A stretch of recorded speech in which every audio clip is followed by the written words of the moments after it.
Seandainya sebagian dinding istana Pulau Mas runtuh lalu masuk ke Muara Shimano, niscaya bakal muncul areal pendulangan emas terbesar di seluruh jagat. Dengan runtuhnya dinding istana itu, maka seisi muara bakal mengandung emas melebihi kandungan lumpur emas di Sungai Kalimantan. Sayangnya, dinding istana yang terbuat dari emas itu sangat kokoh, dan istana itu pun adanya hanya di alam gaib Pulau Mas. Di alam manusia, Pulau Mas hanya berupa rawa-rawa yang saling bersebelahan dengan muara Laut Jawa. Persisnya berada di kampung Pulau Mas, Desa Centigi Sawah, Kecamatan Centigi, Kabupaten Indramayu, Jawa Barat.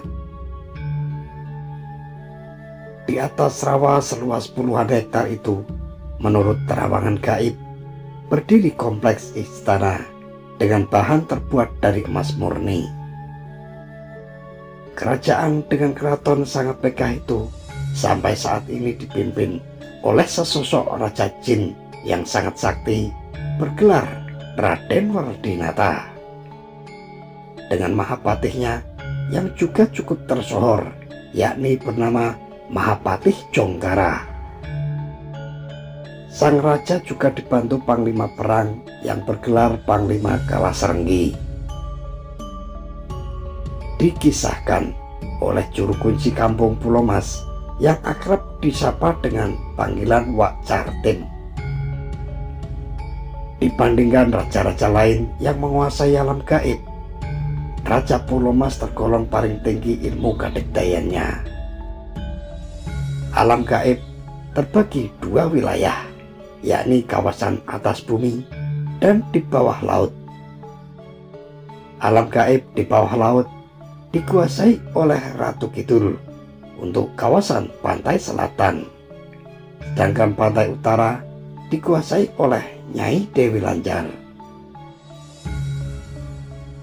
Kesaktian Raden Wardinata sempat tercatat dalam sejarah berdirinya daerah Kabupaten Indramayu. Dikisahkan semasa Indramayu masih belum punya nama serta masih berupa hutan belantara, singgah seorang kesatria yang sedang memikul tugas besar. Kesatria itu berasal dari Kabupaten Bagelen, Jawa Tengah, bergelar Raden Arya Wiralodra. Kesatria berdarah biru dari kerajaan Majapahit itu mengemban tugas membuka hutan belantara di lembah Sungai Cimanuk. Untuk menjalankan tugas dari nenek moyangnya, dia ditemani seorang punokawan atau pembantu yang sangat setia serta sakti bernama Ki Tinggil. Selama 3 tahun lebih, keduanya berjalan kaki dari Bagelen, Jawa Tengah, dengan tujuan membuka hutan belantara lembah Sungai Cimanuk. Tetapi karena ketidaktahuan, mereka akhirnya kebablasan hingga ke hutan lembah Sungai Citarum, Kabupaten Karawang. Berdasarkan keterangan Ki Sidum, seorang manusia kuno yang sangat sakti dari kerajaan Pajajaran, Raden Wiralodra dan punokawannya menyadari kalau perjalanannya itu kebablasan. Melalui perjuangan keras serta mengikuti binatang peliharaan pemberian Ki Sidum yang berupa seekor kijang kencana, akhirnya sampai juga mereka ke hutan di lembah Sungai Cimanuk. 3 bulan membabat hutan di lembah sungai, halangan pun datang. Ternyata di hulu Sungai Cimanuk ada kerajaan jin yang membawahi raja-raja kecil di alam gaib sepanjang aliran sungai sejak Kabupaten Sumedang hingga ke muara laut Jawa, pantai utara Indramayu. Maharaja Jin di hulu sungai itu bernama Budi Paksa, yang didampingi seorang Mahapatih bernama Bujarawis. Maharaja Budi Paksa ini membawahi raja-raja kecil, di antaranya kerajaan Tunjung Bong yang dipimpin oleh Kalacungkring, kerajaan Pulau Mas yang dipimpin Raden Wardinata, dan kerajaan-kerajaan Jin lainnya sampai tercatat sebanyak 12 kerajaan. Kehadiran Raden Wiralodra di hutan lembah Sungai Cimanuk membuat gerah, bahkan membuat keganasan yang menakutkan di kalangan bangsa Jin dan makhluk halus lain yang menetap di lembah sungai. Atas laporan Telik Sandi, Mahapatih Bujarawis mengadukannya kepada Maharaja Budi Paksa. Mendengar pengaduan dari Mahapatihnya, Maharaja Budi Paksa pun lalu marah besar. Tanpa membuang waktu, Maharaja Budi Paksa didampingi Mahapatih Bujarawis menyatroni Raden Wiralodra yang sedang membabat hutan, didampingi oleh Ki Tinggil.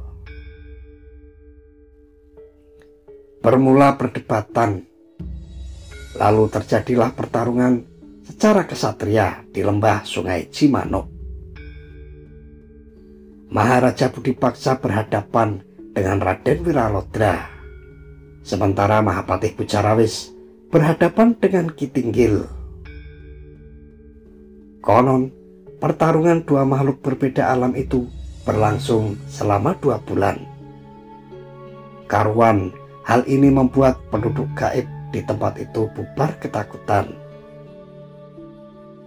Berkat kesaktian Raden Wiralodra, Maharaja Budi Paksa berhasil dilumpuhkan dan dikurung di dasar muara Sungai Cimanuk. Dikisahkan, sebelum dilumpuhkan, Maharaja Budi Paksa memerintahkan Mahapatih Bujarawis agar meminta bantuan para raja kecil taklukannya. Namun, 10 raja taklukan Maharaja Budi Paksa beserta Mahapatihnya dengan gampang dilumpuhkan oleh Raden Wiralodra dan Ki Tinggil. Hanya Raden Wardinata yang masih bertahan. Dia bertarung melawan Raden Wiralodra, sementara Mahapatih Congkara maupun Panglima Kalasanggi kabur dihajar ilmu pamungkas Ki Tinggil. Karena punya kesaktian yang seimbang, pertarungan antara Raden Wardinata dengan Raden Wiralodra memakan waktu 11 bulan lamanya. Senjata andalan Raden Wiralodra yang berupa Cakrabaswara yang telah melumpuhkan Maharaja Budi Paksa ternyata mampu diatasi oleh Raden Wardinata dengan menggunakan pusaka berupa tameng yang bernama Kopiah Waring, pusaka turun-temurun kerajaan Pulau Mas. Sebelum ada yang jatuh korban, muncul Kalacungkring, penguasa gaib kerajaan Tunjung Bong. Kalacungkring menyarankan pada Raden Wardinata supaya menghentikan pertarungan dan sebaiknya menjalin persaudaraan dengan Raden Wiralodra. Selain dengan dalih Maharaja Budi Paksa sudah dikurung di dasar muara Cimanuk, alasan yang paling utama adalah karena ketakutan bila mana leluhur Raden Wiralodra tersinggung. Jika manusia-manusia kuno Majapahit setingkat Ki Sidom murka, niscaya kerajaan alam gaib di sepanjang lembah Sungai Cimanuk dibuat musnah untuk selama-lamanya. Atas saran Kalacungkring, Raden Wardinata meminta lawannya agar menyudahi pertarungan dan mengajak mengikat tali persaudaraan hingga ke anak cucu. Sebagai pengikat persaudaraan, Raden Wardinata menyerahkan putri kesayangannya yang bergelar Putri Inten untuk diperistri Raden Wiralodra. Setelah perdamaian itu, dengan dibantu para prajurit dan penduduk Pulau Mas, tugas mendirikan kerajaan di lembah Sungai Cimanuk lebih cepat selesai. Dan Raden Wiralodra tercatat menjadi pemimpin pertama kerajaan di lembah sungai tersebut, yang hingga kini bernama Kabupaten Indramayu. Sebagai bangsa jin yang diberi umur panjang, meski manusia, Raden Wiralodra telah meninggal dunia dan digantikan keturunannya. Bahkan hingga sekarang ini, Raden Wardinata masih kukuh memimpin kerajaan Pulau Mas didampingi Mahapatih Jonggara. Sedangkan Panglima Kalasenggi setelah kabur dari hadapan Ki Tinggil, kini menjadi pemimpin raja kecil di Rawabolang, masuk Desa Jatisura, Kecamatan Terisi, Kabupaten Indramayu. Seiring perubahan zaman, ikatan persaudaraan antara penduduk gaib Kerajaan Pulau Mas dengan penduduk Kabupaten Indramayu mulai menyimpang dari makna persaudaraan yang sejati. Penduduk Kerajaan Pulau Mas siap membantu berbagai problem terkait soal ekonomi yang dialami manusia penduduk Kabupaten Indramayu, yaitu dengan melakukan perjanjian pesugihan. Sesuai dengan perjanjian tersebut, manusia yang mencari pesugihan akan menjadi budak atau hamba di alam gaib Pulau Mas hingga hari kiamat nanti. Seiring banyaknya penduduk bangsa manusia yang terjerumus ke dalam perjanjian jiwa, lambat laun Pulau Mas dikenali sebagai tempat pesugihan.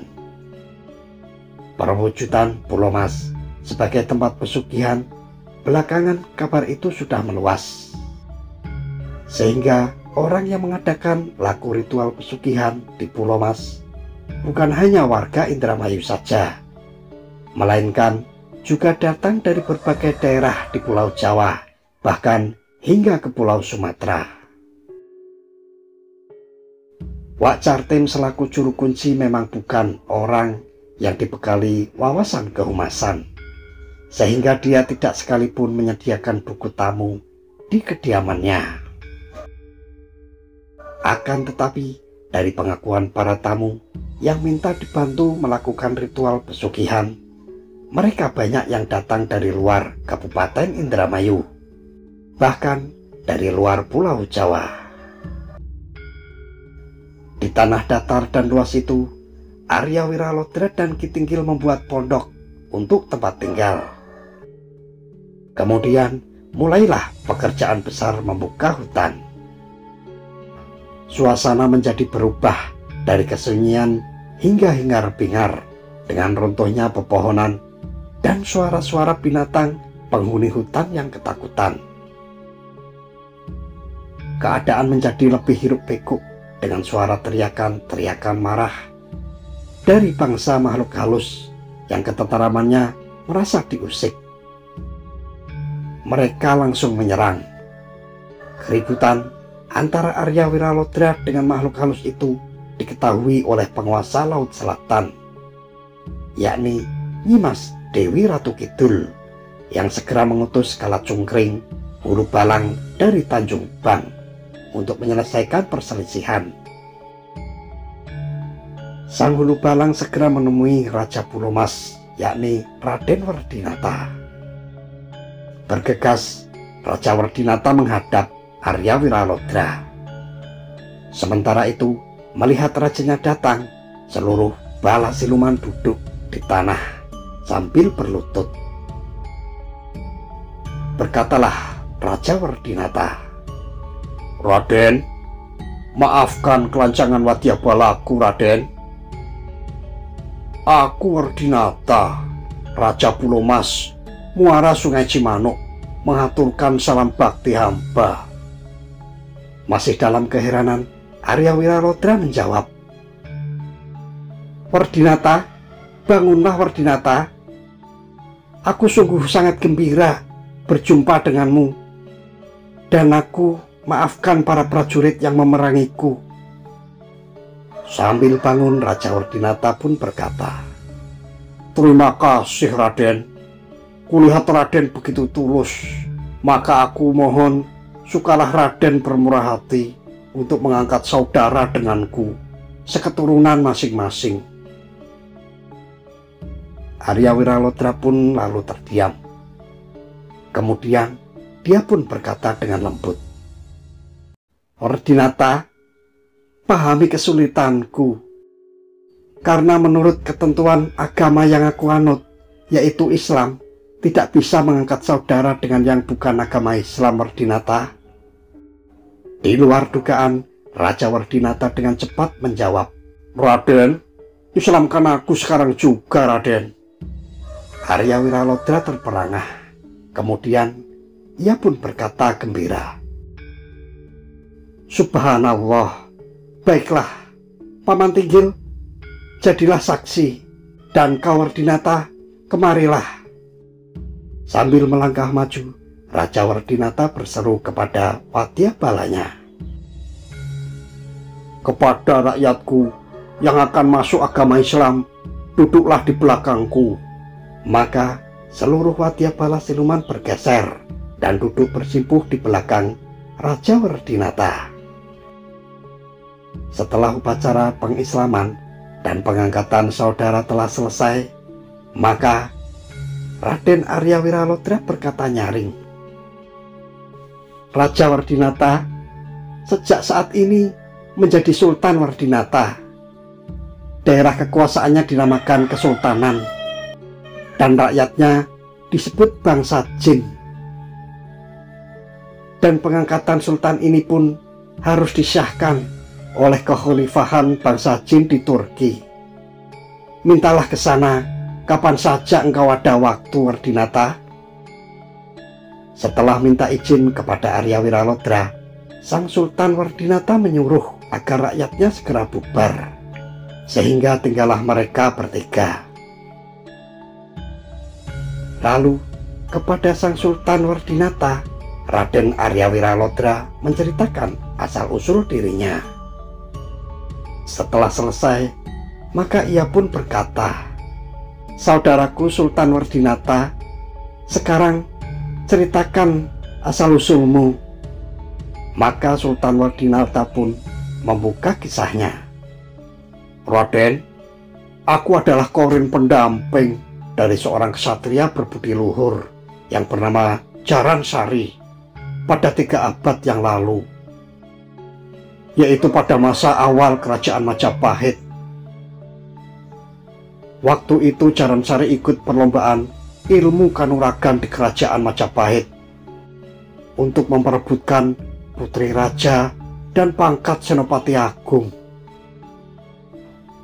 Dia memenangkannya, tetapi karena kelicikan saudara kembarnya yang bernama Jaran Purnama, dia pun tewas.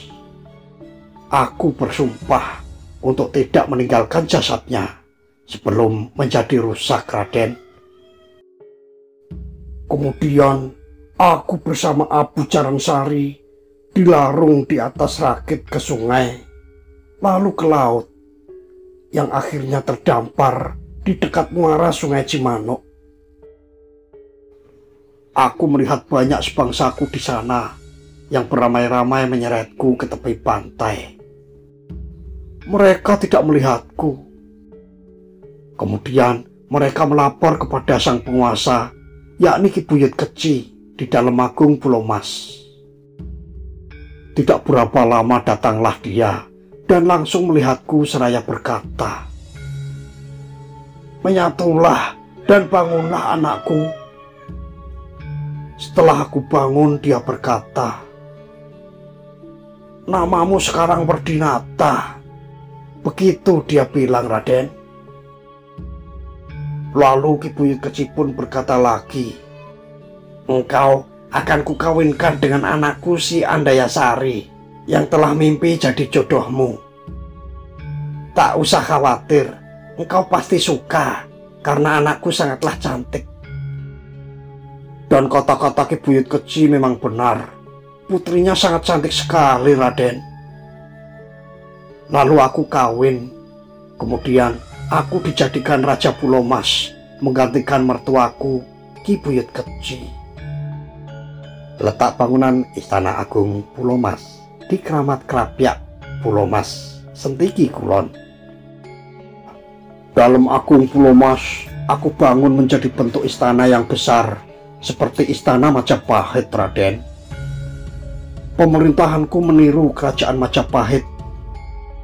Wilayahku diperluas sehingga meliputi pantai dan hutan rawa, serta sungai-sungai yang mengalir ke pantai Laut Jawa bagian barat.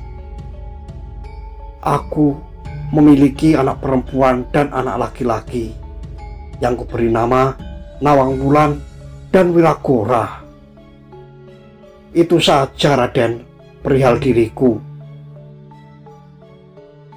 Konon Raden Wardinata kemudian menjadi jin Islam pertama di Pulau Mas. Sebagian rakyatnya kemudian memeluk agama Islam juga. Namun sebagian yang lain masih tanpa agama atau menganut ajaran lama, yaitu animisme dan dinamisme. Bahkan beberapa di antaranya melakukan praktek persekutuan untuk orang yang mencari pesugihan di daerah tersebut. Sebagai jin Islam, Raden Wardinata lebih banyak kholwat di ruang pribadinya ketimbang mengurusi pemerintahan. Raden Wardinata juga konsisten dengan ikatan persaudaraan dengan Raden Arya Wiralodra. Meskipun Raden Arya Wiralodra sudah lama wafat sejak ratusan tahun yang silam.